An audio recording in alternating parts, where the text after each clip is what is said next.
Welcome to my channel. Today we're going to be making a delicious lazy paneer curry that I love making during the cold season.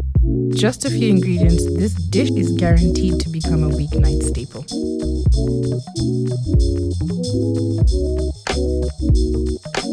We'll start by soaking cashew nuts in some hot water before blending later. I recommend you do not miss this step as this is the key to making the sauce super creamy.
As you can see, the recipe is quite simple to make and you can definitely enjoy it with some warm basmati rice or garlic naan. For the final touch, some freshly chopped paneer, a light drizzle of natural yogurt, or in this case, leftover maziwa mala that I had on hand.